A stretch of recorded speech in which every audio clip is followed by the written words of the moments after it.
Thank you all. Welcome to the second session of the Community Emergency Preparedness webinar series, taking a closer look at farms and food facilities in the community by asset scoring.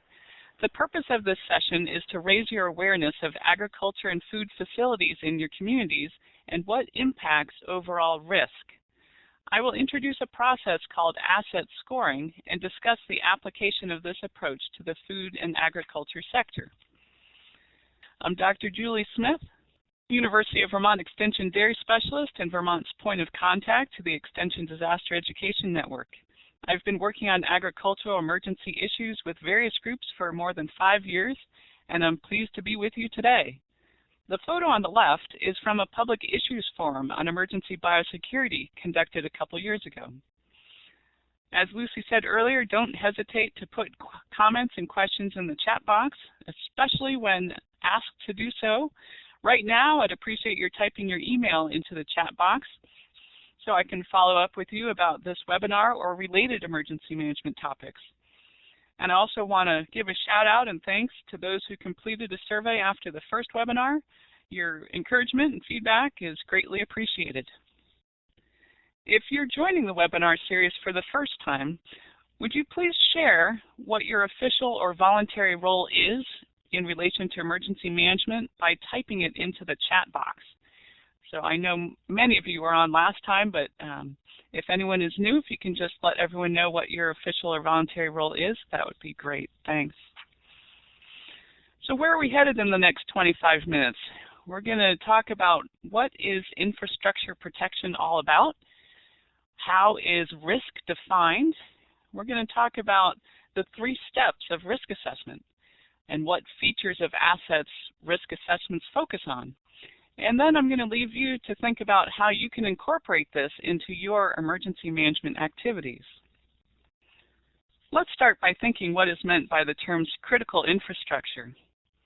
According to the Department of Homeland Security's National Infrastructure Protection Plan, the 2009 version, critical infrastructure refers to systems and assets, whether physical things or virtual things, aka in the cloud, so vital that the incapacitation or destruction of such could have a debilitating impact on security, the economy, public health or safety, the environment, or any combination of these across any federal, tribal, state, regional, territorial, or local jurisdiction.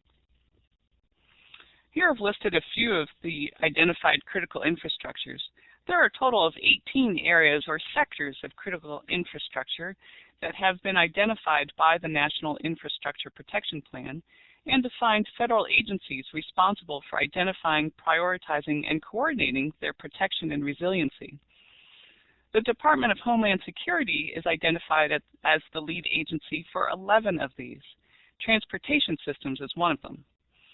5 sectors led by other agencies are also listed here.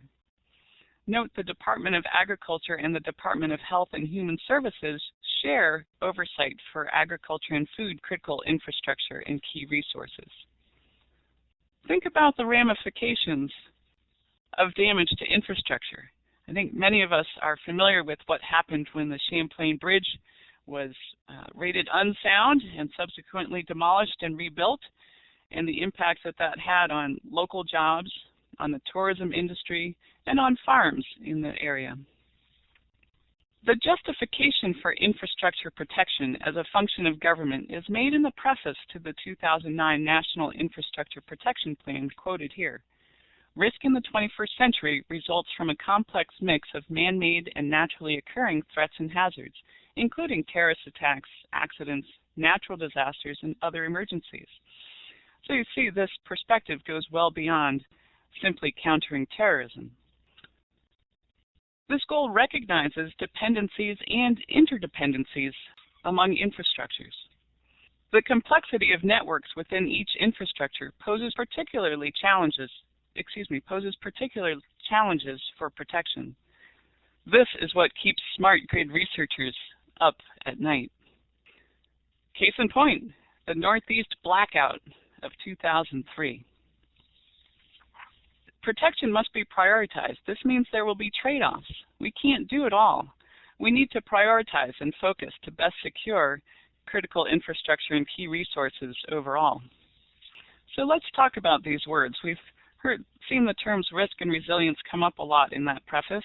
Let's take a look at what we mean by risk. So we're going to we have a poll open now, and I'd like you to look at the definitions on the screen and select which one you think best defines risk.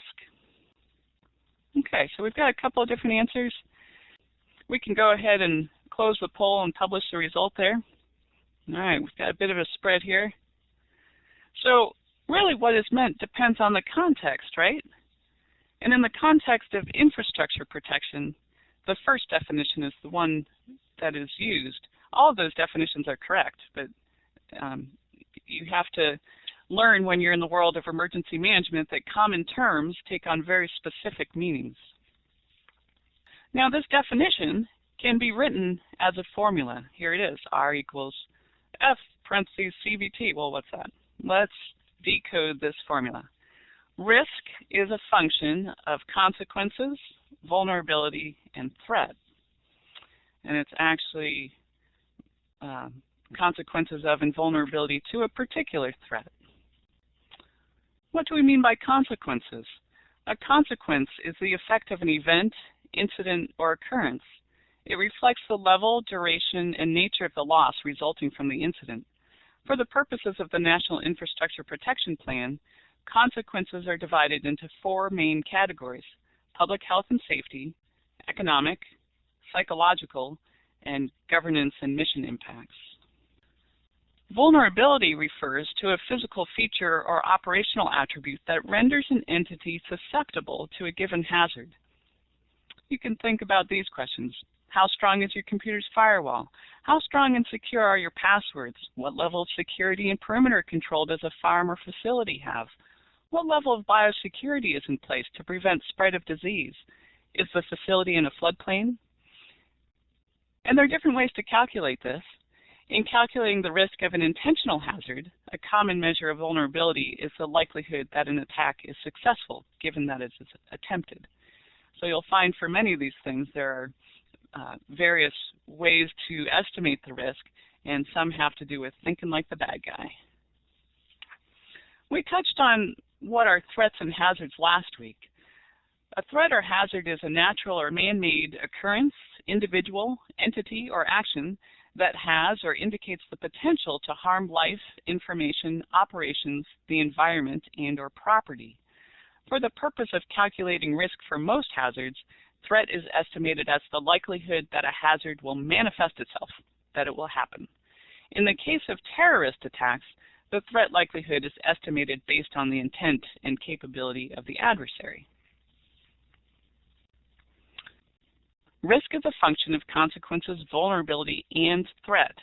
Taken together, what this means is we should not discount low probability or unpredictable threats with potentially serious or catastrophic consequences. For instance, we haven't had foot and mouth disease in this country since 1929, but that doesn't mean the USDA and other entities aren't investing time and resources in being prepared to mount an effective, coordinated response in case it appears again. They most certainly are. Where does this leave us? As Peter Sandman has observed, our lives have become less risky. It's just that the risks that are left are harder to wrap our minds around. My complex systems colleagues can explain this mathematically, but put simply, it means that while we have fewer small emergencies, the fewer big ones can be really, really big. Just think about it. When we have a food recall, is it just food from your local grocery store that's being recalled? Or is it hundreds or thousands of tons of meat from across the country that are coming under a recall? So it's all well and good to have a mathematical formula, but how can we apply a risk-based approach to our assessment of farm and food facilities in our communities? The Strengthening Community Agri-Security Preparedness Program recommends a three-step process. The first step is to assemble a team. The team members should have appropriate expertise to provide information relevant to the activity. Some examples of experts to involve on the asset scoring team include someone from emergency management. This could be local or state emergency management personnel or regional planners. Local and state officials, whether appointed or elected. These could be emergency management directors, animal control officers, or farm or manufacturing plant inspectors. Ag and food industry leaders could include agricultural commodity group leaders, agribusiness organization leaders, farm lenders, and so on. Other agricultural infrastructure representation could include milk haulers, feed dealers, veterinarians. Extension personnel may include county or university-based specialists. Law enforcement could be local or state law enforcement or FBI. Other experts who could be helpful include staff of Farm Service Agency and the Natural Resources Conservation Service, which are located in almost every county in the state. Take a moment to think about who you would want on your team. Who would you bring together as a team to assess agriculture and food facilities in your community? Would you go ahead and think about this and type in a few of those folks that you would involve into the chat box? Who would be on your team to assess agriculture and food facilities in your community? I see some of you are typing. Good. Give you a moment to put a few ideas up there. Sure, we've got local health officers, maybe town listers. Sure, some farmers, folks who know the industry, extension folks, state officials. Sure, feed suppliers, those who work with the industry. Traditional responders, town officers. Great, other volunteer agencies, Red Cross. The thing to keep in mind is that the same team of experts should conduct the entire assessment because it's a subjective process. By using the same team every time, scoring will be consistent when comparing results in the end. I think Dr. Cantor is suggesting he might be good to have on the team. Great idea. The second step in the asset scoring process is defining agricultural assets. What agriculture and food assets have you identified in your community? Remember last week we had you think about that as you drove around town. So what did you come up with? Go ahead and type those in the chat box. What are the agriculture and food assets in your communities? Okay, so awareness of some processing plants, variety of livestock farms. Sure, we've got diversified farms. Look at that, milk, honey, apples, crops, cheese makers, vegetables. Got a dairy co-op. Maple, we've got lots of maple sugars. Slaughter facilities, yes. We have a huge number of specialty food. Yep, there's the microbreweries. We've got a huge specialty food industry. And we have some fairly large-scale specialized processing facilities that maybe aren't well known in the state, such as the infant formula plant in Georgia. Cow power, great point. Yep, and then we've got a lot of livestock out on the land grazing. So let's move on to step 3. The third step in the process is conducting the risk assessment of choice. Several that have been applied to the agriculture and food sector are listed here. FASCAT stands for Food and Agriculture Sector Criticality Assessment Tool. This was developed to take a system-by-system approach to identifying facilities of national importance. CARVER stands for Criticality, Accessibility, Recuperability, Vulnerability, Effect, and Recognizability, plus Shock, added on to reflect the psychological dimensions of an attack or damage to an asset. CARVER Shock has been adopted by the FDA for enhancing food defense. The Extension Disaster Education Network modified this last approach a bit in their Strengthening Community Agro-Security Preparedness program and has developed a modified asset scoring method that we'll discuss here. But it really doesn't matter which method is used as long as it is comprehensive and consistently applied. The modified tool uses a 5-point scale assigning scores to the areas of criticality, level of visibility, accessibility, capacity, product distribution area, and impact of loss. These are then added up to get a summary rating score, which is used to rank the assets that have been scored for further consideration.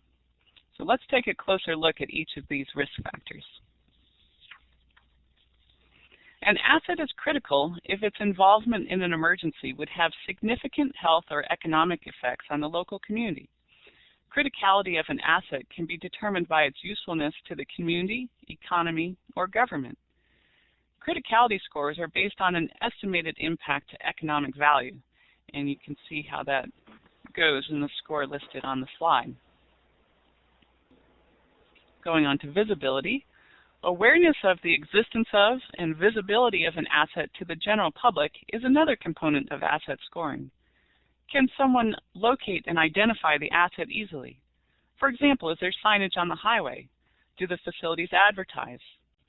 The higher the visibility, the higher the score. Determining the ease with which someone could gain access to an asset is another step in the asset scoring process. Is it wide open, or is there security with gated security? An easily accessible asset would have open access around the clock, such as many of our farms. An accessible asset may have access during business hours, but be locked during non-business hours, such as my building at UVM. A partially accessible asset may have controlled visitor access, alarms, and designated parking. That may apply to some of our tourist attractions. An asset that is hardly accessible may have main entrance security during business hours only, fencing, alarms, designated parking, and controlled access of visitors. A number of our food manufacturing plants have that level of security or accessibility. An asset that is not accessible may have continuous security, fencing, alarms, designated parking, and controlled access of visitors. Think about a courthouse or federal building. Most farms will rank at the high end of this scale. While that may not seem important when considering the effect of many types of disasters, the introduction of a pandemic human or animal disease and its spread because of accessibility could lead to severe consequences well beyond the initially affected premises or industry. Next, we'll turn to capacity. Output capacity of an asset in relation to similar assets in the same industry is another item to score. While the assessment of capacity is intended to use a national comparison, there may be value in doing a comparison on a local basis as well. For instance, the capacity of a single dairy farm in Vermont is quite small when you consider that Vermont's entire dairy industry produces 2% of the nation's total. Yet when you recognize that dairy farms represent 75% of the state's agricultural receipts, and a few large farms represent a significant portion of the state's milk production, you may look at things differently. But no matter how you want to do it, the greater the capacity, the higher the score. Along with capacity, you should look at the product distribution area or the geographic range that products are marketed to from the asset. The wider the distribution area, the higher the score. And even some of our small producers capacity-wise have international marketing channels, so it's an interesting mix we have in Vermont. Finally, take a look at the impact of loss. That is the effect of a local emergency on markets outside the jurisdiction. How easy is it for another producer or manufacturer to provide the market with the same product if the asset under consideration is out of commission? The greater the impact of loss, the higher the score. So high scoring assets would be assets that are unique, that don't have, there's not much opportunity for substitution across the country. Take a look at Vermont's maple industry. It represents a smaller piece of state ag receipts than dairy, but represents 40%, about 40%, of the U.S. maple production. The process of asset scoring is fairly straightforward, but possibly misleading. Taking assets one at a time may obscure the value of an industry if taken as a whole, and cause one to overlook the dependencies within an industry and interdependencies with other infrastructures. This process also doesn't look at vulnerability, which requires associating an asset with a particular threat. We'll talk about that next time. Ag itself is a system. When a threat poses a system-wide threat, the risk may be so large it's hard to get a handle on where to begin with preparedness efforts. FBI agent Peter De La Questra, present at a foot and mouth disease full-scale exercise, summed up the challenge with food and ag sector protection this way. Agriculture is huge. It's a system. It can't be protected with guard skates and guns. I'm going to leave you with a few questions as you set out to determine how your community's assets, what role your community assets play in Vermont's ag and food sector. What is the value of production in your community? What proportion of jobs does it represent? What is the capacity and distribution area of those facilities? What other industries does it depend on? What other industries does it support? Agriculture and food comprise an important yet vulnerable sector of our local and state economies. I hope your community will work to protect it. Use the results of the risk assessment to focus energy on the most important threat scenarios when planning, organizing, training, equipping, exercising, evaluating, and taking corrective action to ensure effective coordination of resources during an emergency. This quote from Secretary Napolitano is helpful in pointing away from the government for the solution to resilience. Preparedness is a grassroots effort, as we learned following Irene. Let's make it happen to protect food and agriculture. This webinar series is brought to you by the University of Vermont Extension and by a grant from the USDA NIFA Agriculture and Food Research Initiative. I can be reached if you have additional questions or would like additional information by any of the means shown on the slide. And I hope that you'll be able to join in next time when we link an asset with a catastrophe or disaster and look at the capabilities needed at the local level to respond.